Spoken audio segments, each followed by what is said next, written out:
पर ये कथा का रिश्ता तो बहुत ध्यान से सुनना, ध्यान से। स्कंद पुराण यहाँ तक कहती है कि इस कथा के चरित्र को जो श्रवण कर लेता है उसको 26 एकादशी करना भी नहीं पड़ती। इस एकादशी की केवल ये कथा सुनकर ही वो तर जाता है। बहुत ध्यान से सुनना इसको, कथा तो बड़े भाव से सुन लो इसको, है? बड़े प्रेम से।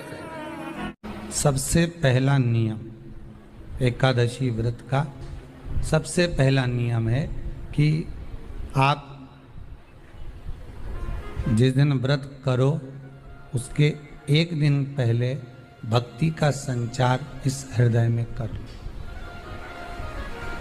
भक्ति का संचार इस हृदय में कर लीजिए। जिस दिन आप व्रत करो, जैसे एकादशी का व्रत कर रहे हो तो दशमी के दिन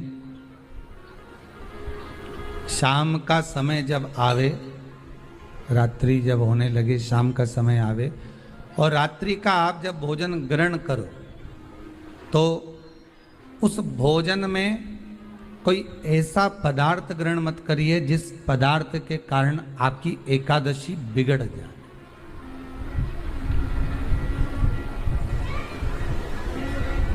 कोई बेकार भोजन में ग्रहण नहीं करना, श्रेष्ठ भोजन ग्रहण करिए दशमी के। और एकादशी का दूसरा नियम बहुत ध्यान से सुनिएगा। जिस दिन आपकी एकादशी का व्रत हो उस दिन प्रयास करिएगा कि अपने हाथ से किसी भी वृक्ष की कोई पत्ती टूटे ना। अपने हाथ से किसी भी वृक्ष की, पौधे की, किसी भी वृक्ष की पत्ती अपने हाथ से ना टूटे।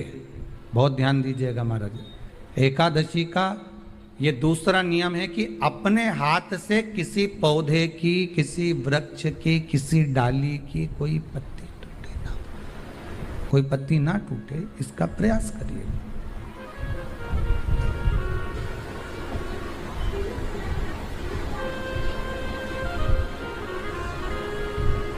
कितना सुंदर व्याख्यान कहा है, कितना सुंदर वर्णन है महाराज कि मात्र एकादशी का व्रत कर लेने पर, मात्र एकादशी का व्रत कर लेने पर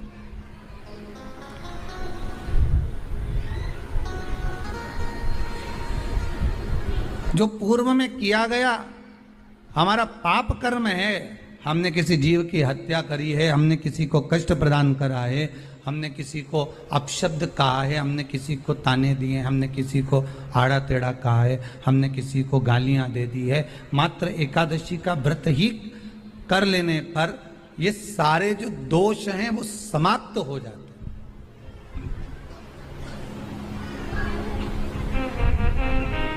सारे दोष हमारे समाप्ति पर आ जाते हैं।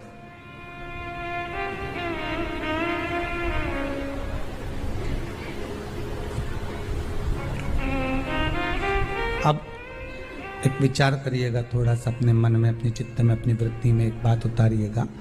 एक अपने मन में एक बात को उतार कर रखिएगा कि आप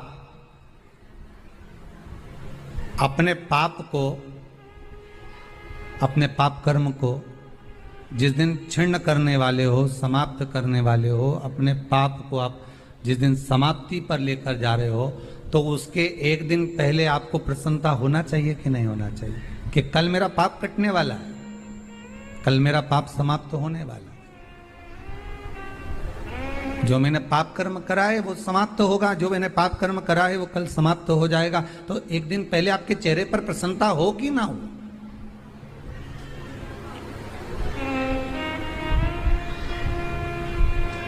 और चेहरे पर वो प्रसन्नता आपके आना चाहिए कि कल मेरा एकादशी का व्रत है, आज दशमी है, कल एकादशी का व्रत है, तो कल मेरी जब एकादशी का व्रत रहेगा तो मेरा ना जाने कितना कितना पाप, कितना असत्य, कितना झूठ, कितना प्रपंच वो समाप्त हो जाएगा। इसमें मुझे प्रसन्नता हो, इसमें मुझे आनंदता हो।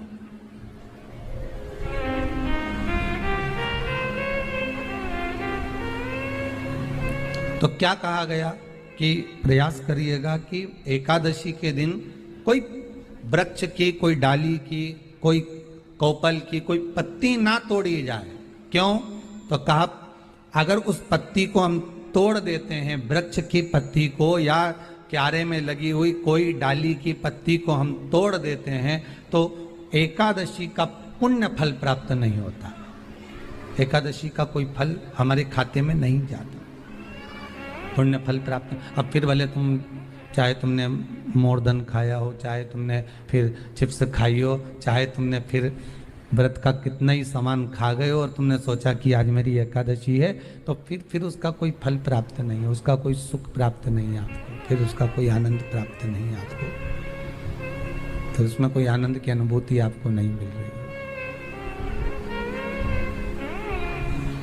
को याद रखिए, गौदान और एकादशी, श्रीमद वल्लभाचार्य जी ने मायावत का खंडन करा था जगन्नाथपुरी में, और श्रीमद वल्लभाचार्य जी ने कहा था एकादशी मरने के बाद मत दो, एकादशी जीते जी दो। कहा था कि नहीं कहा था? जीते जी दान करिए। इसलिए जगदीश में, जगन्नाथपुरी में एकादशी उल्टी लटकी हुई है। करें अपने दर्शन, जगदीश में एकादशी को उल्टा लटकाया। क्यों? क्योंकि वल्लभ ने कहा कि एकादशी जीते जी दो। कई पंडितों कहते हैं तुम्हारे दादाजी मर गए, जब 12वें का दिन होता है ना, तो पंडित जी संकल्प छुड़ाते हैं, देव एकादशी। बड़े बेटे ने 5 दे दी, छोटी बहू ने 3 दे दी, उसने 2 दे दी, उसने 2 दे दी, तो क्या तुम्हारे दादाजी भिखारी थे जो तुम्हारी एकादशियां लेकर जाएंगे? और तुम कौन होते हो दादाजी को एकादशी देने वाले? तुमने कौन सा इतने पुण्य कर लिए जो तुमने एकादशी दे दी? एकादशी के दान की महत्वता श्रीमद वल्लभाचार्य जी ने कहा कि कोई व्यक्ति अगर खटिया पर सड़ रहा है, पलंग पर तड़प रहा है, हॉस्पिटल में पड़ा हुआ है, तो निवेदन है कि उसको देखने जाओ तो अपनी करी हुई एकादशी में से 2 एकादशी का दान उसको तुरंत दे दो। क्यों? तो जिससे उसको मोक्ष मिल जाए, मरने के बाद नहीं। क्योंकि मरने के बाद तो वो 10वें के दिन, गरुड़ पुराण में लिखा है 10 दिन तक जीवात्मा घर की अटारी पे रहती है। कितने दिन? 10 दिन। 10 दिन के बाद जीवात्मा चली जाती है। कहां जाती है? उसको जहां जाना है। 3 दिन में उसको भोग भोगना पड़ता है जीवात्मा को। 3 दिन नरक का भोग भोगती है, उसके बाद स्वर्ग का भोग भोगती है। 18 दिन में ये प्रोसेस पूरी हो जाती है। कितने दिन? 18 दिन। 18 दिन के बाद में उस जीवात्मा को धान के खेत में पटका जाता है। किसके खेत में? धान के, चावल के खेत में। इसलिए कहते हैं एकादशी के दिन चावल मत खाओ। कहते कि नहीं कहते? और क्या कहते हैं? द्वादशी के दिन चावल खाना जरूरी है। एकादशी का पालना करना है तो द्वादशी को चावल का 1 ग्रास खाओ, तब द्वादशी को चावल खाओगे तो एकादशी लगेगी। चावल नहीं खाओगे तो एकादशी नहीं लगेगी। द्वादशी को चावल खाना जरूरी है। क्यों कहते हैं? क्योंकि धान के खेत में जीव को छोड़ा जाता है, उस धान के खेत में, चावल के खेत में जीवात्मा रहती है। उसको चिड़िया खाती है तो चिड़िया के रूप में जन्म लेता है, मनुष्य खाता है तो मनुष्य के रूप में जन्म लेता है। इसलिए एकादशी के दिन चावल नहीं खाया जाता, क्योंकि एकादशी के दिन हम चावल खाएंगे तो जीव हत्या का दोष लग जाएगा। फिर कब खाना है? द्वादशी के दिन। द्वादशी के दिन क्यों खाया जाता है? क्योंकि हम एकादशी के व्रत करे रहते हैं, और पहला घासा जब चावल का खाते हैं तो अपनी करी हुई एकादशी का पुण्य, जितने जीव हमारे मुंह में जाते हैं उनको उसका पुण्य मिल जाता है, और उनका फिर जन्म नहीं होता, वो तर जाते हैं, उनको एकादशी का भाग मिल जाता है। इसलिए कहते हैं एकादशी को चावल मत खाओ, पर द्वादशी को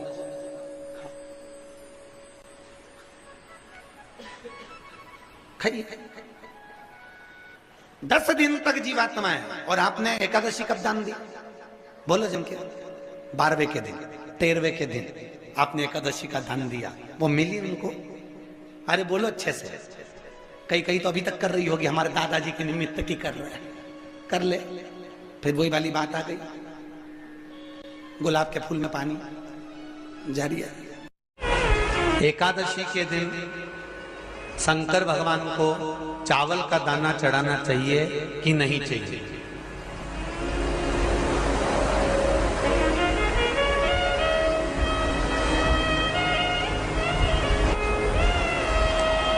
बीमार व्यक्ति से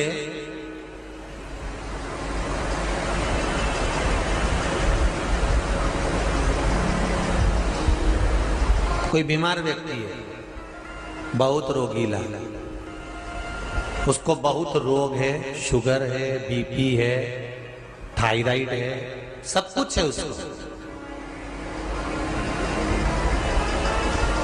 और वो रोगीला व्यक्ति जब डॉक्टर के पास जाकर पूछे, डॉक्टर साहब मेरी तबीयत ठीक नहीं रहती है, मैं बहुत कष्ट में रहती हूँ, बहुत तकलीफ है शरीर में,